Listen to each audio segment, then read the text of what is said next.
రైతులు ఆరుగాలం కష్టపడి పండించిన వరి ధాన్యం అకాల వర్షాలతో వరదలతో కొట్టుకుపోయి పూర్తిగా తడిసిపోయిందని బీజేపీ నాయకులు ఏమాచి అన్నారు. ప్రభుత్వం తడిసిన ధాన్యాన్ని వెంటనే కొనుగోలు చేయాలని డిమాండ్ చేశారు. బెల్లంపల్లి మండలంలోని పెర్కపల్లి, దుబ్బపల్లి, బత్వానపల్లి గ్రామాల్లో పర్యటించి బాధిత రైతులను ఏమాచి పరామర్శించారు. రాష్ట్ర ప్రభుత్వం ప్రత్యేకించను కొంటామని ప్రగల్భాలు పలుకుతుందని, నెల రోజుల నుంచి వడ్లు అమ్మడానికి వరి కళ్ళాల్లో ఎదురు చూస్తూ ఉన్న రైతులు ఎవరూ పట్టించుకోవడం లేదని అన్నారు.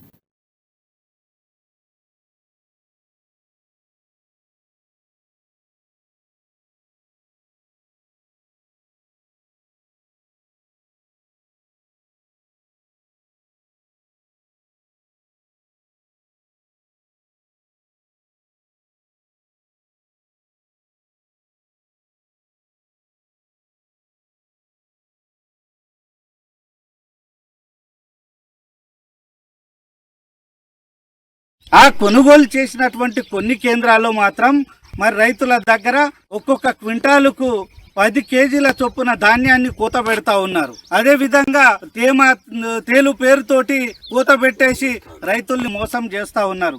ఇవి కాకుండా అక్కడ కూడా కొన్ని కేంద్రాల్లో కూడా ఇప్పటి వరకు గన్ని బ్యాగులు కానీ రైతులకు కావలసినటువంటి సౌకర్యాలు కానీ ఒకటి కూడా కల్పించలేదు. కాబట్టి ఇప్పటికైనా ఈ రాష్ట్ర ప్రభుత్వానికి చిత్తశుద్ధి ఉంటే మేము రైతు ప్రభుత్వం, రైతుల కోసం అన్ని చేస్తున్నామని చెప్తున్నటువంటి అధికారులు ఈ కేసీఆర్ మరి వెంటనే కొనుగోలు చేయాలని చెప్పి డిమాండ్ చేస్తా ఉన్నాం. మరి స్థానిక ఎమ్మెల్యే దుర్గం చిన్నయ్య మరి రైతులు ఇంత నష్టపోతున్నా కూడా ఇప్పటి వరకు ఈ రోజు ఒక ఎమ్మెల్యే రాలేదు.